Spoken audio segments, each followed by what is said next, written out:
Salut.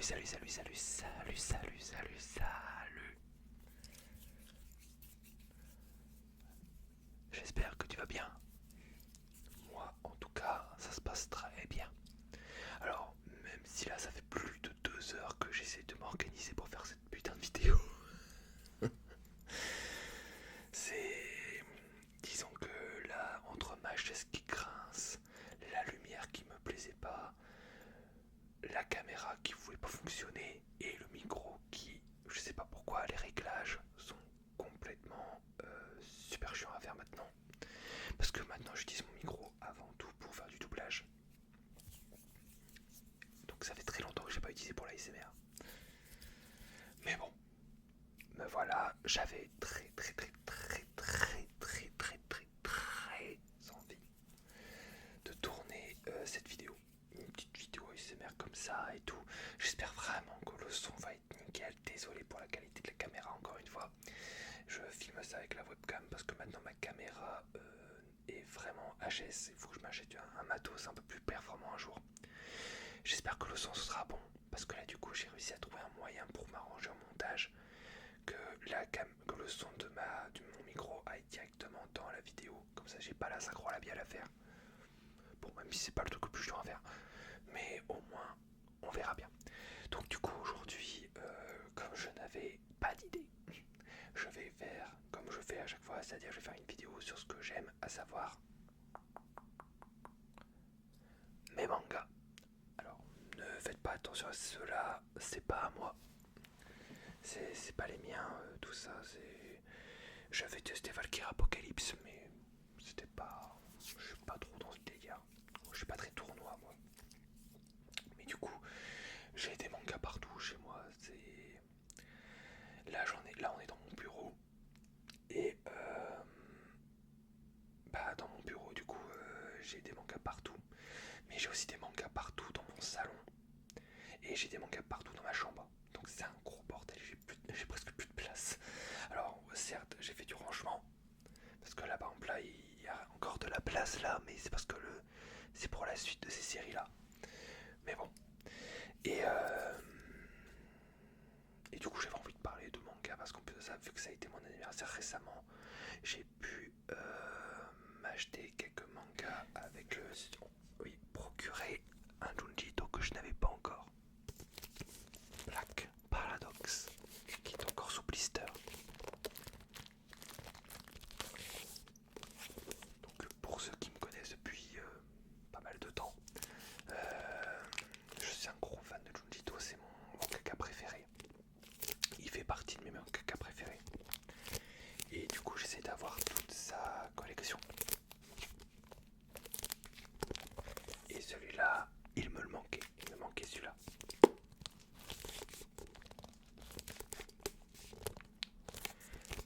Je suis désolé, j'espère que je ne serai pas trop rouillé. Là même pour le chuchotement, ça me fait bizarre de rechuchoter.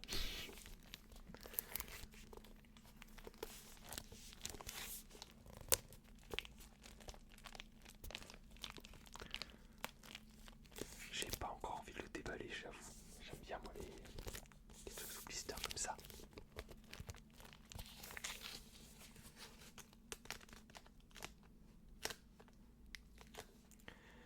Je fais un petit coucou aussi à l'ami Arnaud SMR qui lui aussi est un gros fan de Junjito. Et je me souviens que j'ai supprimé pratiquement toutes mes vidéos parce que je voulais renouveler un peu ma chaîne. Et en fait je me souviens qu'il s'était plaint que il n'y avait plus la vidéo sur Junjito. Du coup je l'ai remise parce que c'est vrai que c'était une vidéo qui avait plutôt bien marché. Et qui en gros avait beaucoup de fans. Même si je pense qu'un jour je la referai. Alors, en vrai je lis même plus moi les quatrièmes de couverture pour Junjito parce que vu que je veux la collection, j'ai la collection. D'ailleurs, attends. Hop, hop. Voilà ma collection là-haut. Et j'ai prévu l'espace. J'ai prévu l'espace là-haut pour toutes les suites. Bon là faites pas attention à mon masque de Tokyo Ghoul. Bon là il y a quelques petits peut-être quelques petits goodies avec Berserk, etc.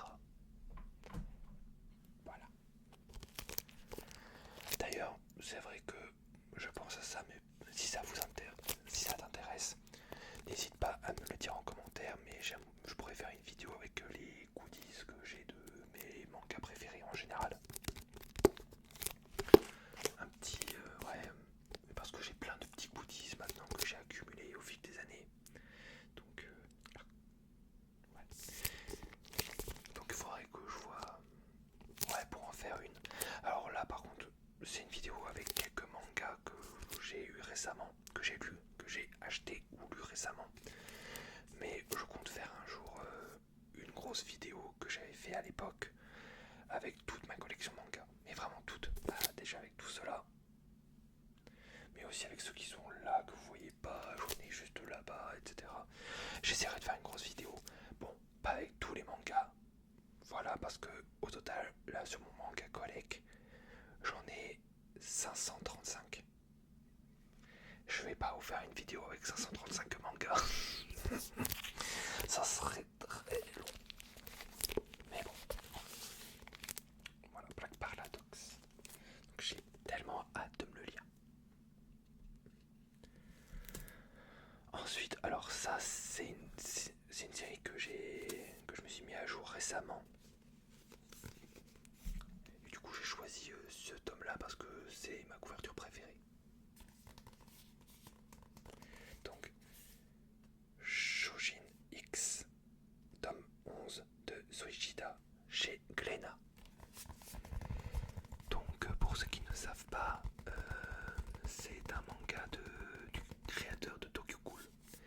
Et Tokyo Ghoul, c'est mon manga préféré all time.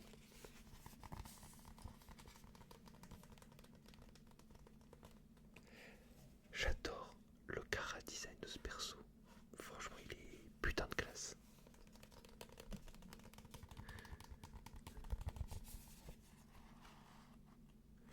Je vais essayer de vous trouver une... Parce que si tu as lu Tokyo Ghoul, tu sais quel est son style à l'auteur. Mais là, pour ce manga-là, il a vraiment cherché à changer un peu son style. Je vais essayer de trouver...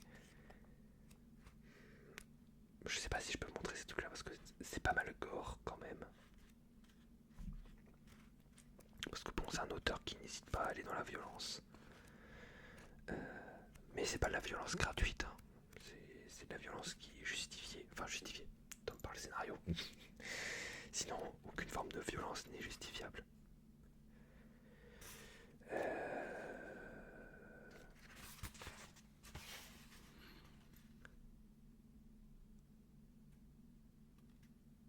Je sais pas si... Ah putain, la mise au point elle est vraiment naze.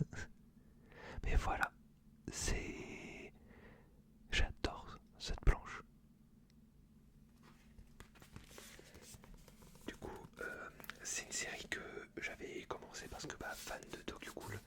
Mais j'avoue que c'est particulier. En fait, on a l'impression que l'auteur se cherche continuellement dans sa série en cours. Tu sens vraiment que c'est du pur jardinier dans l'écriture. Il part dans tous les sens. Tu penses que ça va partir dans cette direction-là, mais en fait ça part dans une autre direction, et ainsi de suite, etc. Donc en fait, t'es tout le temps surpris. Ça, je l'avoue. Mais du coup, c'est pas très stable au niveau des fondations de l'écriture, on va dire.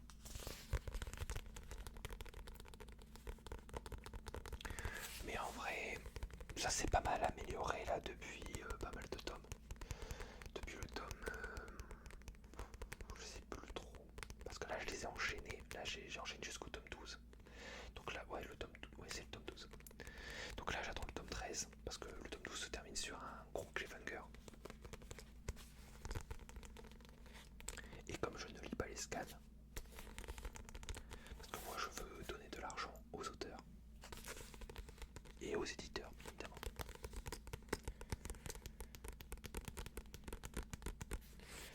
Mais je te conseille, si jamais tu veux un manga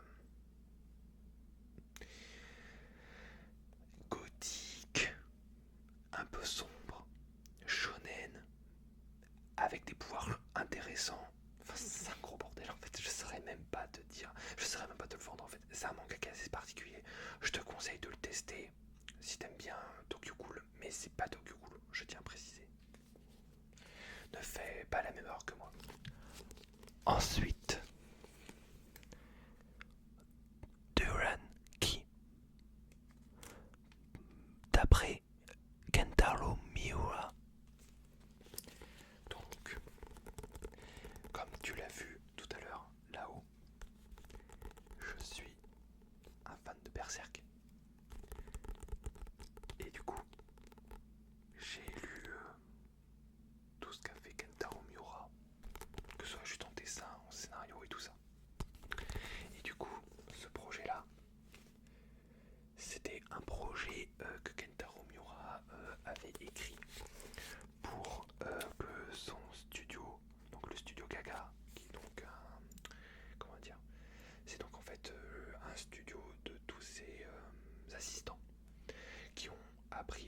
dessiner façon Kentaro Miura. Et du coup le but c'était que pendant que Kentaro Miura lui s'occupait de Berserk, il voulait développer du Renki pour que ses assistants s'entraînent. Au cas où s'il lui arrivait quelque chose apparemment, si j'ai bien compris. Bon bah malheureusement, Kentaro Miura nous a quittés. Et du coup le studio Gaga a décidé de reprendre Berserk. Mais du coup, cette série-là ne sera jamais terminée, malheureusement. Ce qui est dommage parce qu'elle se finit sur un gros cliffhanger. Alors certes, après on a après le cliffhanger, on a plein de comment dire, on a ce qui était prévu à la base par Kentaro Miura, où à la base il voulait mettre une histoire avec des Amazones et tout ça, où en fait c'était un garçon qui est arrivé sur une île d'Amazon et qui du coup devait se faire passer pour une fille pour ne pas se faire buter. Voilà. Mais au final de ce projet là, il a complètement tout modifié pour faire du Runki. Voilà. Personnellement je trouve ça dommage de ne pas avoir la suite de Duranki parce que même si je suis un gros fan de Berserk, en vrai j'aurais tellement préféré que Berserk s'arrête avec la mort de l'auteur. Personnellement, je préfère une œuvre inachevée parce que l'auteur n'est plus là, plutôt qu'une œuvre qui certes va être écrite par le meilleur ami de l'auteur, parce qu'il connaissait les plans de Kentaro Miura, mais même s'il connaît les plans, ça ne veut pas dire qu'il va l'exécuter comme Miura aurait voulu. Du coup, à chaque fois que je lirai du Berserk fait par quelqu'un d'autre, par cet auteur-là, je me pose toujours la question, ouais, mais est-ce que c'est comme ça que Miura allait le faire? Du coup ça me fait chier. Je dois être l'un des seuls, je dois être l'un des rares à se poser ces questions-là. Mais moi qui suis très attaché à la vision de l'auteur, ça me perturbe trop en fait. Là le tome 42 par exemple. J'aurais préféré que le studio Gaga se concentre uniquement sur Duranki qu'ils avaient entamé eux-mêmes, sur une histoire de Kentaro Miura, mais après ils pouvaient développer eux-mêmes. Mais bon, parce que du coup l'histoire était super intéressante en vrai. J'aurais tellement voulu avoir une suite à ça. Et forcément, bah visuellement c'est sublime. Voilà, enfin si la mise au point veut bien se faire. Bon, en gros c'est des nymphes et tout ça, parce qu'en fait ils mélangeaient pratiquement tout plein de mythologies différentes. Là on a un mini Guts, là, qu'on ose me dire que c'est pas Guts, en tout petit. Et donc ça c'est l'héros in. Parce qu'en fait c'est un personnage hermaphrodite. Parce que comme d'habitude avec Kentaro Miura, il aimait bien soit androgéniser les personnages masculins, comme par exemple Griffith dans Berserk, ou alors il aimait bien, il aime bien faire en sorte que ce soit ni un homme ni une femme, c'est ni l'un ni l'autre, c'est ni un dieu ni un humain, on sait pas ce que c'est. Voilà, c'était ça le mystère autour.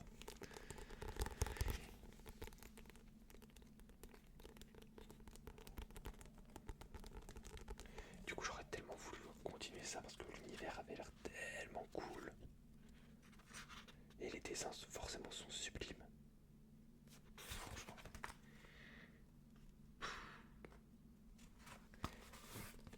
Mais franchement il les a bien formés. Hein. Le studio Gaga, ils sont vraiment très très très très bons. Je te le conseille si jamais tu veux un petit one shot, mais le problème c'est qu'il n'y a pas de fin. Et il n'y en aura jamais. Ça restera ma plus grosse déception. Mais bon. Et dis-moi si toi t'es d'accord avec moi sur le cas Berserk post-Miura. Ou si tu préfères quand même avoir la fin, même si ce sera pas par Miura, même dans l'exécution. Moi personnellement. Voilà. Ensuite, ça c'était alors une recommandation d'une amie à moi. M'a prêté ça parce que c'est un de ses mangas coup de cœur de ces dernières années. Donc, L'amour est au menu de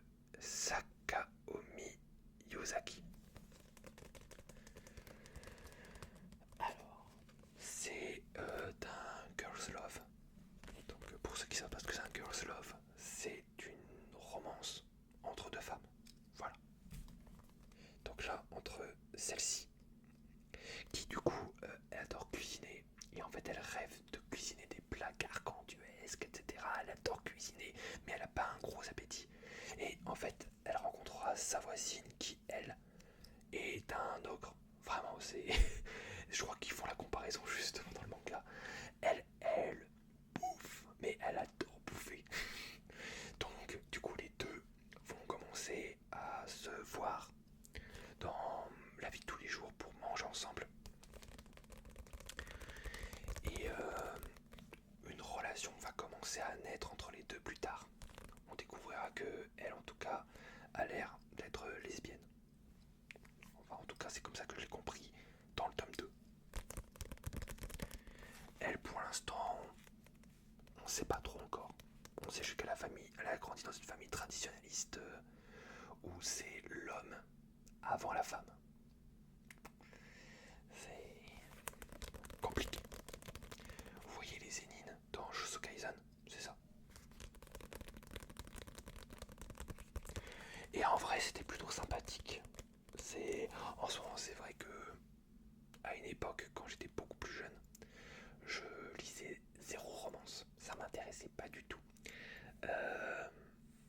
Moi, personnellement, ce qui m'intéressait, c'était les histoires glauques, les histoires d'horreur, des histoires gore, des histoires violentes. Moi, je voulais du sang et tout ça.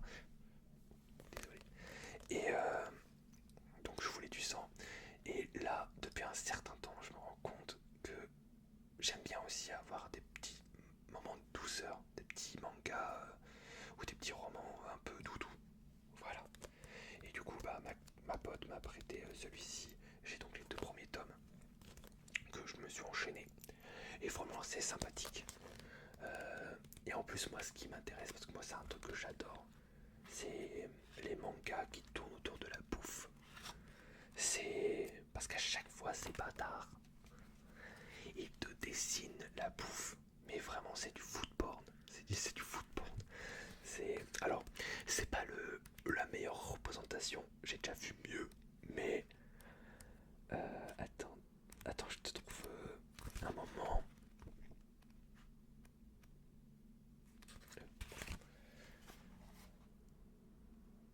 Franchement, moi je vois ça, je salive.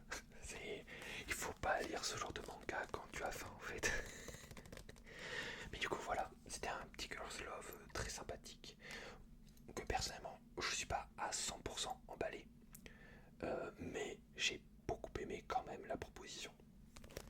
Et si jamais t'as envie de lire une petite romance toute mignonne avec beaucoup de bouffe, je te recommande ça. C'était très sympathique.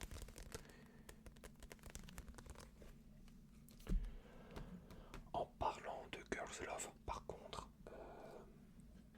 j'en ai un ici que par contre, j'ai vraiment beaucoup aimé. Alors, tu l'as sûrement déjà vu parce qu'il y a eu pas mal de promos dessus. Donc, Love Bullet de Ini, je sais pas le prononcer. Donc, c'est un manga qui raconte l'histoire de cette fille qui en fait vient de mourir et donc elle est devenue une Cupidon. Et donc son but c'est de mettre en couple des personnages et tout ça, bref. Et donc on va la suivre dans ses aventures où elle va se charger d'avoir des missions où elle devra mettre en couple une personne avec une autre ou un truc comme ça. Voilà. Sans distinction du genre ou quoi que ce soit. Donc déjà c'est un manga qui là-dessus est assez inclusif. Et du coup beaucoup de gens l'ont mis dans la catégorie Yuri. Donc le Yuri c'est le côté féminin de Yaoi, si tu sais pas. Et alors moi personnellement je trouve pas que c'est un Yuri, personnellement, parce que pour moi un Yuri ça devrait se concentrer sur la romance entre le personnage principal et une autre personne. Sauf que là, alors certes, on a un flashback avec elle et sa meilleure amie, mais j'arrive pas à considérer ça comme un Yuri personnellement. Après, voilà, c'est mon opinion. Voilà, c'est comme par exemple un de mes derniers gros coups de cœur de ces dernières années, The America Who Died. Beaucoup de gens se plaignent que c'est pas un... Beaucoup de gens disent que c'est un boys love et je suis en mode bah non, c'est pas un boys love, c'est un manga d'horreur, thriller psychologique, drame psychologique, avec un personnage principal qui est homosexuel. Mais on ne tourne pas autour d'une romance entre garçons. homosexuel. Et il est en dépression parce qu'il a perdu son meilleur ami dont il était amoureux. Voilà. Mais pour moi, c'est pas un boys love ni un yaoi. C'est un drame psychologique fantastique, horrifique, avec la thématique de l'homosexualité derrière. Et ben pour moi c'est pareil pour là.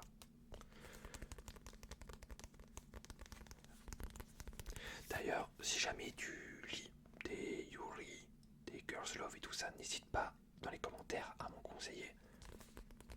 Je suis très curieux. Faudrait que j'essaye ces Bloom Into You, par exemple. Je crois qu'il est assez populaire. Et il y en a un autre que j'ai là. Tu vas pas le voir. Mais c'est This Monster Wants to Eat Me, qui raconte l'histoire d'une sirène qui veut manger une autre nana. Et t'as une tension assez homo-érotique entre ces deux nanas là. Mais c'est très glauque. C'est glauque. C'est pas une romance très saine. Moi personnellement j'aime bien quand on va dans le glauque. Alors par exemple j'avais lu un manga qui s'appelle Boys of the Dead. Donc je te mettrai le truc ici. Et en fait c'est un manga sur 3 petites histoires dans une apocalypse zombie. Et ça te raconte des trucs assez glauques en termes d'histoire. Et ça j'adore. Par contre, ce qui m'a saoulé dans ce manga, et donc je l'ai pas sur moi, parce que ça m'a saoulé, c'est qu'en fait, j'ai bien aimé l'histoire, enfin les histoires, mais j'aurais voulu qu'elles soient plus développées. Le problème, c'est que c'est une série de plusieurs petits one-shots, et du coup, t'as pas le temps de développer vraiment les intrigues.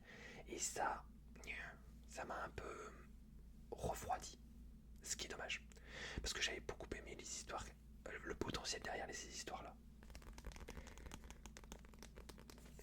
Et par contre celui-là, je l'avais beaucoup aimé. Et j'adore le fait que les Cupidons ce sont en fait comme des militaires en fait. Elles sont habillées comme des militaires, elles ont le chapeau là, elles ont des flingues, elles ont des gilets pare-balles. J'adore. C'est très mignon, c'est très sympathique. Et en vrai j'ai hâte de lire la suite.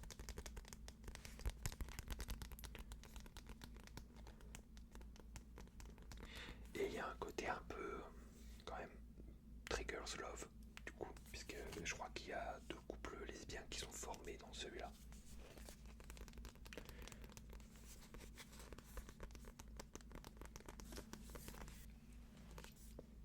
Celui-là j'avais beaucoup aimé. Développeur, bienvenue dans le marécage de la création de Harumaki Arai. Donc chez Mana Books. Donc c'est un manga qui, comme son nom l'indique, parle de 2 développeurs indépendants qui en fait vont créer leur propre jeu. Voilà, c'est juste ça. Et alors c'est en 3 tomes, c'est prévu en 3 tomes. Et ça déjà je trouve ça dommage, parce que c'est quelque chose de tellement passionnant et en final très peu développé dans le manga, que j'aurais voulu vraiment une série longue sur la création de jeux vidéo. Mais bon, on peut pas tout avoir. Par exemple, un tout bête, mais là, c'est Rakai de bibliothèque, donc qui est un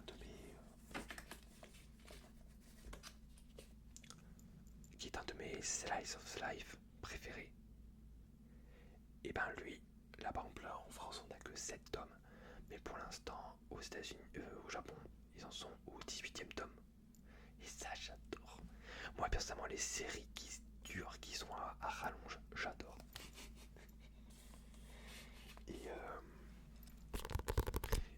Et du coup j'aurais voulu du coup qu'on ait vraiment ce côté, ces deux là qui se rencontrent et qui du coup créent un petit jeu vidéo. Et ensuite, je sais pas, décide d'embaucher d'autres gens, etc. Et donc on a un côté création d'une boîte de jeux vidéo qui se grandit petit à petit, les petits problèmes qu'il peut y avoir en interne ou quoi que ce soit. J'aurais tellement voulu avoir ça. Mais du coup on n'aura que 3 tomes. C'est dommage.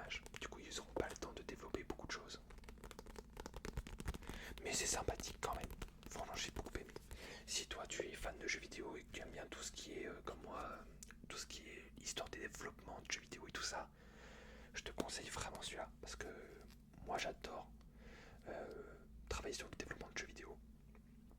Quand je travaillais chez jeuxvideo.com, j'adorais travailler sur les vidéos où on parlait de développement. L'histoire du développement de Resident Evil 4 par exemple.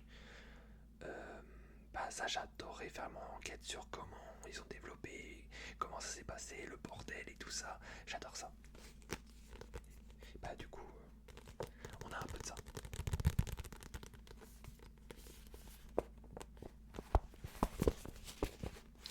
Je dirais que petit défaut, c'est que le dessin par contre, il est basique au possible.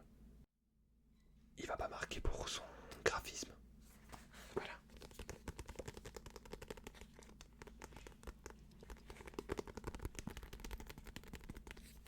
Mais ça reste quand même très